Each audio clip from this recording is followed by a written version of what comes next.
Om Swastiastu. Selamat datang yang terhormat Dewan Penguji Seminar Proposal. Dosen pembimbing utama Bapak Dr. Imade Pradana Adiputra, SH MSI. Dosen pembimbing pendamping Bapak Dr. Nyoman Ari Surya Darmawan, SE AK MSI. Serta dosen penelaah Ibu Sunita Devi, SE MSI. Perkenalkan, nama saya IGD Agus Arya Adiputra dengan NIM 1917051234. Mahasiswa Prodi S1 Akuntansi, jurusan Ekonomi dan Akuntansi, Fakultas Ekonomi, Universitas Pendidikan Ganesha. Pada kesempatan ini akan mempresentasikan proposal penelitian yang berjudul Pengaruh Return on Asset, Produk Domestik Bruto, dan Earning per Share terhadap harga saham pada perusahaan yang terdaftar di Indeks LQ45. Langsung saja masuk ke latar belakang masalah penelitian. Harga saham. Harga saham dapat dikatakan sebagai indikator keberhasilan di mana kekuatan pasar di bursa ditunjukkan dengan adanya transaksi jual beli saham tersebut di pasar modal. Terjadinya transaksi tersebut atas dasar pengamatan para investor terhadap prestasi perusahaan dalam meningkatkan keuntungannya. Semakin bagus prestasi yang dimiliki oleh perusahaan, maka semakin banyak juga minat investor untuk menanamkan modalnya, sehingga keadaan tersebut akan membuat perusahaan mengalami kenaikan harga saham, menurut Aprianti dan Wahyuningsih tahun 2022. Harga saham dapat mengalami perubahan. Perubahan harga saham memberikan indikasi terjadinya perubahan prestasi perusahaan selama periode tertentu. Prestasi perusahaan bisa dikaji dari kinerja keuangan perusahaan yang diolah dari laporan keuangan yang dikeluarkan secara periodik oleh perusahaan. Semakin baik prestasi perusahaan, maka semakin besar juga harga saham perusahaan tersebut. Adapun fenomena penurunan harga saham terjadi pada perusahaan yang terdaftar di Indeks LQ45 yang terlihat pada gambar berikut. Tentang tahun 2019 sampai tahun 2021, indeks saham LQ45 mengalami penurunan sebesar Rp83,06. Dengan adanya penurunan tersebut, menggambarkan bahwa terdapat penurunan harga saham perusahaan yang disebabkan oleh beberapa faktor, sehingga mengakibatkan penurunan harga saham pada indeks LQ45. Indeks LQ45 mengukur kinerja dari indeks LQ45 merupakan indeks saham yang mengukur kinerja dari harga 45 saham yang memiliki likuiditas tinggi dan kapitalisasi pasar besar, serta didukung oleh fundamental perusahaan yang baik. Menurut Fahmi tahun 2015, menyatakan bahwa naik turunnya harga saham disebabkan oleh beberapa faktor, yaitu faktor internal dan faktor eksternal. Salah satu faktor yang mempengaruhi harga saham dalam penelitian ini adalah faktor internal perusahaan yang dilihat dari rasio ROA. Fenomena penurunan ROA terjadi pada beberapa tahun terakhir, seperti pada PT Unilever Indonesia Tbk. Dikutip dari cnbcindonesia.com, perusahaan membukukan laba sebesar 5,76 triliun pada tahun 2021, menurun 19,6% dibandingkan dengan tahun sebelumnya.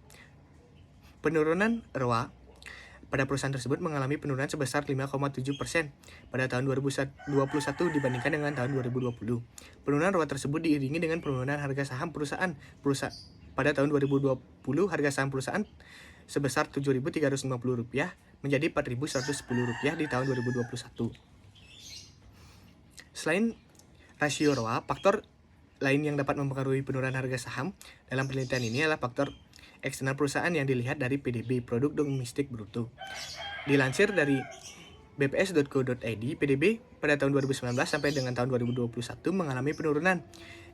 PDB mengalami penurunan dari 5,02% menjadi 3,69%. Penurunan PDB tersebut diiringi dengan penurunan harga saham indeks LQ45 di tahun 2019 sebesar Rp1.014,47 menjadi Rp931,41 di tahun 2021. Selanjutnya, terdapat fenomena penurunan harga saham yang diakibatkan oleh faktor internal perusahaan dilihat dari rasio EPS, seperti fenomena yang terjadi pada PT Gudang Garam Tbk.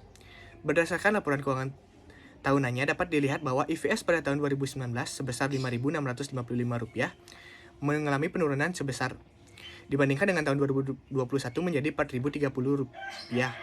Penurunan EPS tersebut diiringi dengan penurunan harga saham perusahaan. Di tahun 2019 tercatat harga saham perusahaan sebesar Rp53.000 menurun menjadi Rp30.600 di tahun 2021.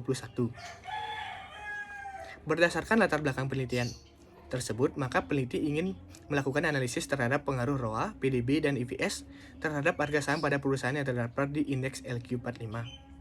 Selanjutnya, Adapun identifikasi masalah pada penelitian ini yaitu yang pertama, harga saham dapat berfluktuatif yang menyebabkan naik turunnya harga saham sehingga berisiko menimbulkan kerugian bagi para investor. Yang kedua, adanya penurunan harga saham perusahaan dalam indeks LQ45. Penurunan harga saham ini dikarenakan ada beberapa faktor yang menjadi penyebabnya.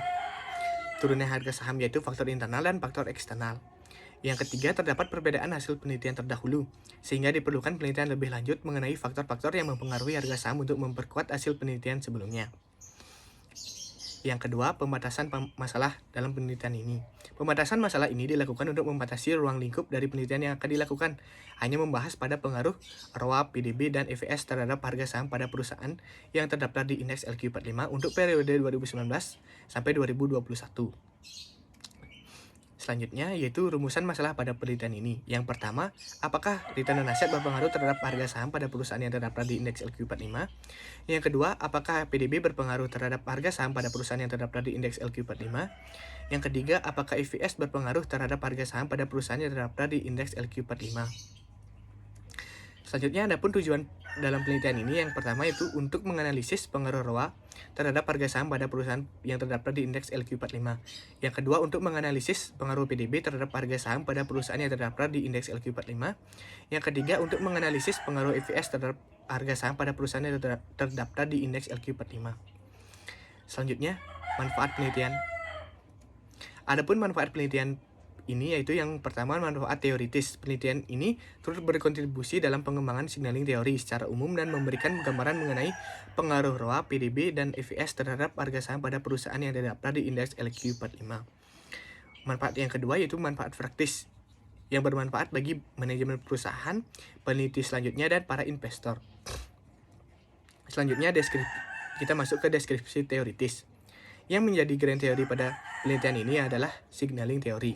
Signaling teori atau teori sinyal dikemukakan pertama kali oleh Spence pada tahun 1973, yang menjelaskan bahwa pihak pemilik informasi memberikan suatu isyarat atau sinyal berupa informasi yang mencerminkan kondisi suatu perusahaan yang bermanfaat bagi pihak penanam modal atau investor. Menurut Fahmi tahun 2015 menyatakan bahwa signaling teori atau teori sinyal membahas tentang naik turunnya harga di pasar seperti harga saham, obligasi, dan lain sebagainya, sehingga memberikan pengaruh terhadap keputusan investor dalam menanamkan modalnya. Naik turunnya harga saham perusahaan ditentukan oleh faktor internal dan faktor eksternal perusahaan. Salah satu faktor internal perusahaan dapat dilihat dari rasio keuangan perusahaan, salah satunya yaitu ROA dan EVS. Sedangkan faktor eksternal perusahaan dapat dilihat dari kondisi ekonomi suatu negara perusahaan yang tercermin pada PDB negara perusahaan tersebut. Yang kedua yang menjadi grand teori yang kedua yaitu teori valuasi. Teori valuasi merupakan teori yang paling diperlukan ketika investor melakukan investasi. Teori ini membahas mengenai valuasi atas aset yang diinvestasikan, di mana aset yang diinvestasikan bisa berupa aset real dan aset finansial menurut Fauziah tahun 2017. Menurut Palma tahun 1970 menyatakan bahwa semua informasi perusahaan tercermin pada harga saham perusahaan. Dalam menilai aset saham, maka yang diestimasikan merupakan nilai aset tersebut di masa mendatang. Salah satu model pendekatan yang dapat digunakan dalam menilai saham adalah pendekatan relatif menurut Schwartz tahun 2019.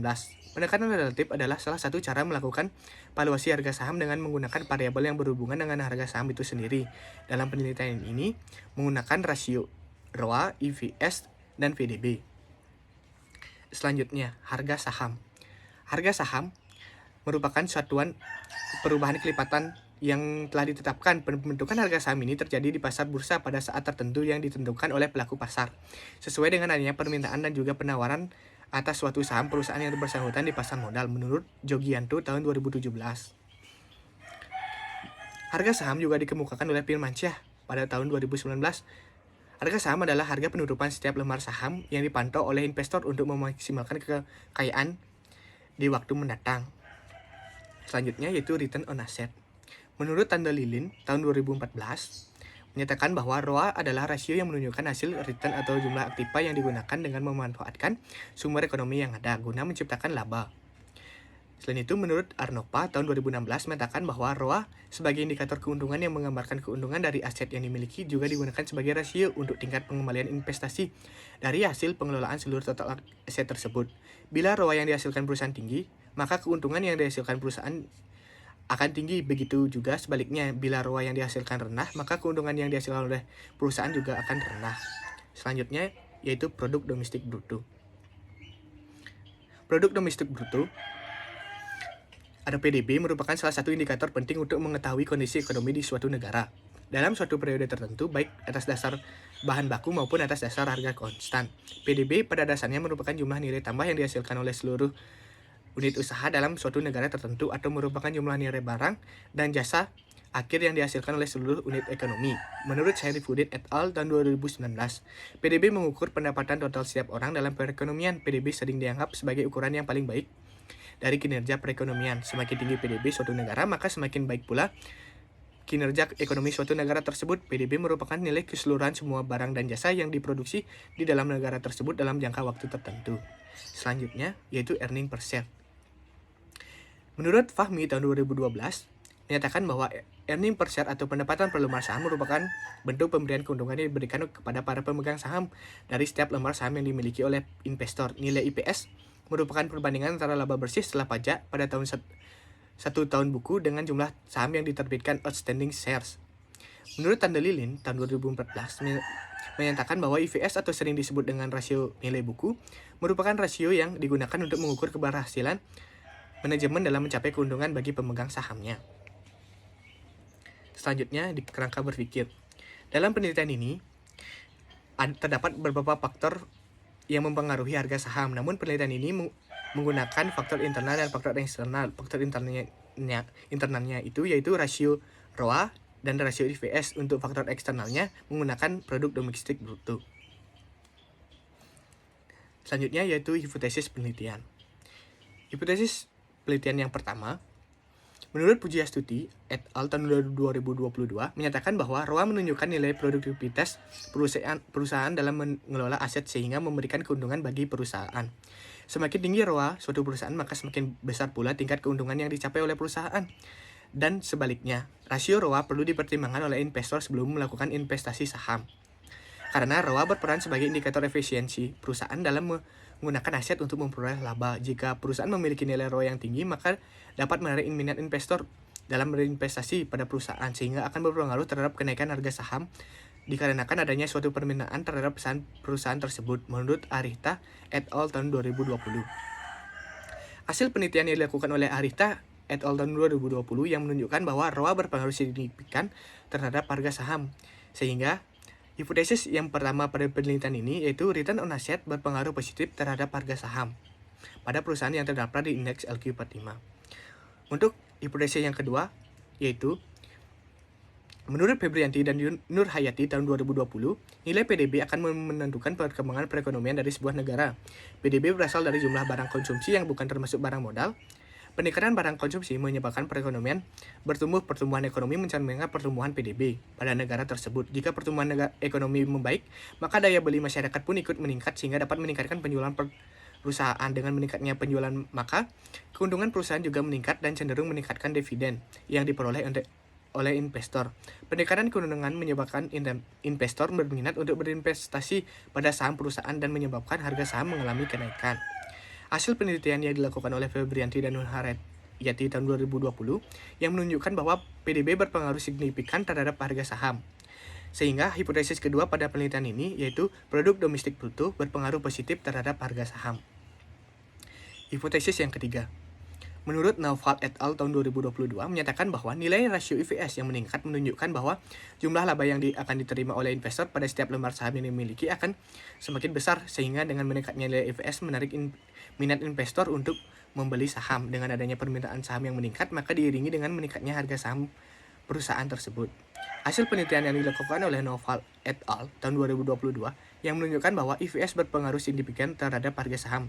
Sehingga hipotesis pada penelitian ini hipotesis ketiga dalam penelitian ini yaitu earning per share berpengaruh positif terhadap harga saham. Selanjutnya masuk ke metode penelitian. Yang pertama, rancangan penelitian. Penelitian ini termasuk ke dalam metode penelitian kuantitatif. Informasi utama dari penelitian ini yaitu bersumber dari perusahaan yang terdaftar di indeks LQ45 periode 2019 sampai 2021. Setelah informasi sudah lengkap, kemudian diolah dengan analisis regresi berganda dengan menggunakan SPSS. Hasil yang diperoleh melalui analisis tersebut kemudian diinterpretasikan dan ditarik kesimpulan serta saran sebagai kontribusi untuk penelitian selanjutnya. Selanjutnya, subjek dan objek penelitian. Subjek dalam penelitian ini adalah perusahaan yang terdaftar di indeks LQ45 untuk periode tahun 2019 sampai 2021. Sedangkan objek dalam penelitian ini adalah return on asset, produk domestik bruto, earning per share, dan harga saham. Selanjutnya, populasi. Populasi dalam penelitian ini adalah perusahaan yang terdaftar di indeks LQ45 untuk periode tahun 2019 sampai 2021. Sedangkan sampel, teknik sampling yang digunakan dalam penelitian ini menggunakan metode purposive sampling, yaitu pengambilan sampel yang diterapkan atau ditentukan dengan menggunakan kriteria tertentu. Maka sampel dalam penelitian ini berjumlah 33 sampel perusahaan. Selanjutnya, jenis dan sumber data. Jenis data yang digunakan dalam penelitian ini yaitu data kuantitatif. Data yang digunakan dalam penelitian ini adalah data sekunder berupa data laporan keuangan tahunan perusahaan dan non-laporan keuangan perusahaan. Data yang digunakan dalam penelitian ini diperoleh dari IDX dan website. Selanjutnya, metode pengumpulan data. Pengumpulan data dalam penelitian ini dilakukan dengan cara metode dokumentasi. Pengumpulan data dalam penelitian ini dilakukan dengan cara melakukan penelusuran laporan tahunan 2019 sampai 2021 yang diakses dari Bursa Efek Indonesia, www.idx.com.id, dan website resmi dari masing-masing perusahaan yang terdaftar di indeks LQ45 tahun 2019 sampai 2021. Selanjutnya, untuk variabel dan definisi operational variable. Operational variable penelitian ini diperlukan untuk menentukan jenis, indikator, serta skala dari variabel-variabel yang terkait dalam penelitian ini. Selanjutnya, teknik pengujian yang dilakukan dalam penelitian ini yaitu uji asumsi klasik. Uji asumsi klasik terdiri dari yang pertama uji normalitas, yang kedua uji multikolinearitas, yang ketiga uji autokoralitas, yang keempat uji heteroskedasititas. Yang kedua, pengujian hipotesis analisis regresi dengan menggunakan analisis regresi linear berganda. Selanjutnya, untuk uji kelayakan model dalam penelitian ini menggunakan uji koefisien determinasi R². Untuk selanjutnya yaitu rancangan pengujian hipotesis. Rancangan pengujian hipotesis dalam penelitian ini menggunakan uji parsial atau uji T. Uji T dilakukan untuk menguji ada atau tidaknya pengaruh secara parsial dari masing-masing variabel independen dengan variabel dependen. Baik, sekian presentasi mengenai proposal penelitian yang saya buat. Saya ucapkan Brahma Santi. Om Santi Santi Santi Om.